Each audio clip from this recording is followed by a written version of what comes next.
Just imagine, you wake up, step outside, and there is absolutely no one around. On an 8-lane highway where thousands of cars were stuck in a gridlock just yesterday, now only the wind blows. No destruction, humanity simply vanished, leaving this massive world entirely to you.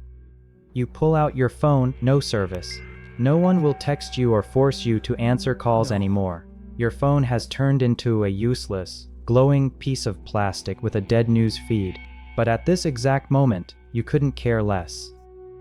Because a crazy thought sparks in your mind. There are no more rules. The school is completely empty. No more waking up to an alarm at 7 in the morning, memorizing boring formulas, or stressing over tests. The system that pressured you every single day has simply disappeared. You slow down your pace, shove your hands deep into your pockets, and for the first time in a very long while, you smile calmly and genuinely.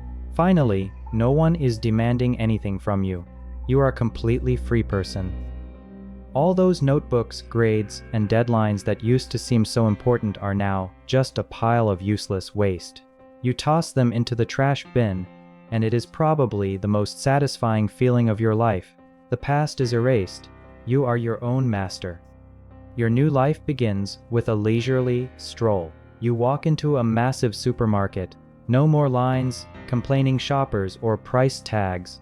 Miles of shelves stocked to the top with any goods you want. This is your personal, free warehouse. Take whatever you like. And why even go home?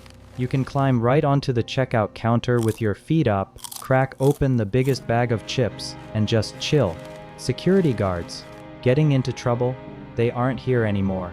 Do everything that used to be strictly forbidden. Hop into the driver's seat of a cool sports car and slam the pedal to the floor. No speed cameras, no traffic jams, and no driver's license needed. The speedometer needle screams into the red zone as the empty megacity transforms into your personal racing track. But the wild day comes to an end and the first night falls. Since all the city lights and factories are shut down, the sky above becomes incredibly clear. A massive moon emerges along with millions of bright stars you have never seen in your normal life. You climb to the roof of the tallest skyscraper. Sitting right on the edge, you take a sip of water from a bottle and look down. The massive city now lies at your feet, completely dark, frozen, and terrifyingly silent.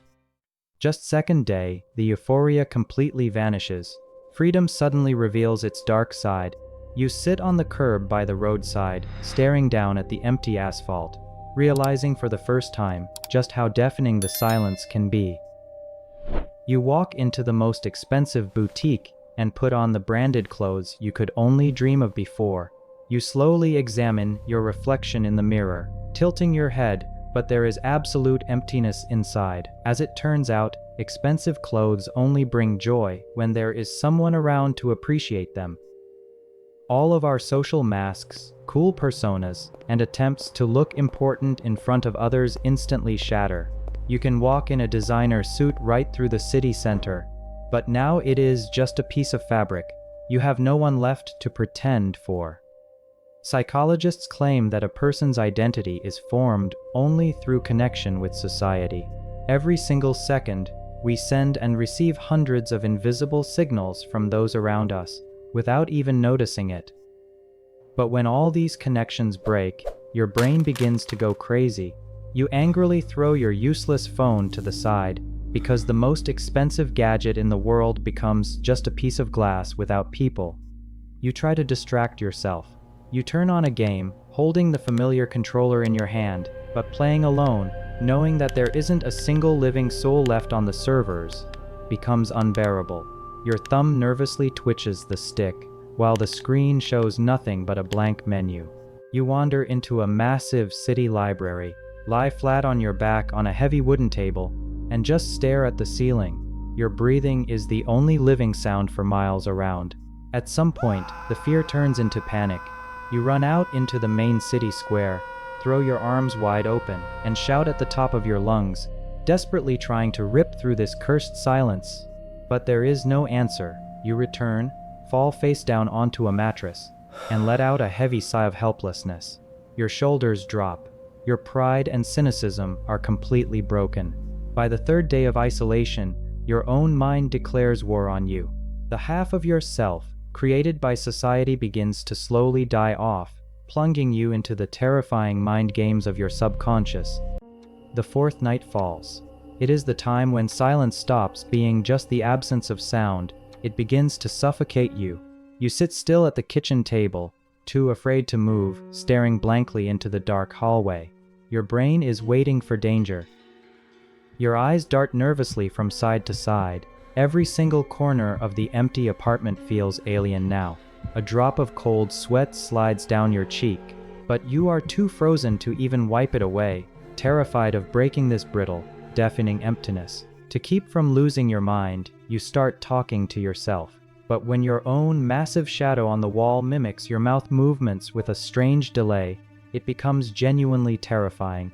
And then your subconscious resorts to extreme measures. Your desperate loneliness forces you to bring inanimate objects to life.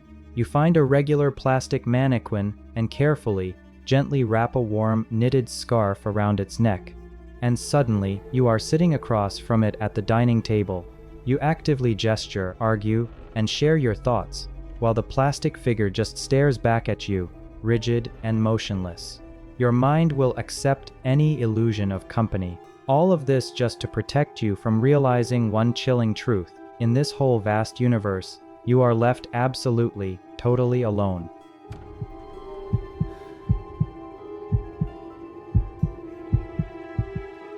Suddenly, a spark of mad hope ignites in your chest. Walking through the frozen city, you spot blurry human silhouettes in the heavy fog. Your heart stops, and you run toward them, forgetting everything, but as you get closer, the ghosts dissolve into the mist. It was just a hallucination of a tired mind. You chase after them anyway, reaching out your hand and screaming until your throat is raw. You beg them to stop, to not leave you behind. But the only answer is a hollow, cold echo bouncing off the walls of the dead buildings. Your strength completely leaves you. You fall to your knees in the center of a massive, empty intersection at night. Loneliness has broken you. You finally realize you would give up all the riches of this world for just 1 second of human connection, just to have one living person look you in the eyes. This thought experiment is not meant to scare you with an apocalypse. It is meant to destroy the biggest and most foolish illusion that our generation is trapped in. In real life, we complain about people constantly. We are annoyed by the endless noise, the flood of text messages, the crowded buses, other people's silly jokes, and the constant fear of looking out of place. We voluntarily isolate ourselves from reality, burying our faces in screens for days. We pretend to be proud loners who don't need anyone, hiding behind masks of cynicism. But the truth that absolute loneliness reveals is simple. The entire value of our life, our hobbies, victories, and creativity exists only because there are people in this world to share it with. Your insecurities, a bad grade at school, or a failed project, it all makes sense only because you are surrounded by people. The world around you doesn't limit you, it creates you. Without other people, you are just a biological object lost in an empty space. Those around you, their opinions, their arguments, and their love, this is the mirror that helps us understand who we truly are. So start appreciating this background noise around you. Friends talking during school breaks, comments from adults, the hustle of the streets, and even the people who annoy you. All of this is the main sign that the world around you is alive. Because an eternal, deafening emptiness is the most terrifying punishment for the mind. Loneliness is not freedom. Loneliness is the end.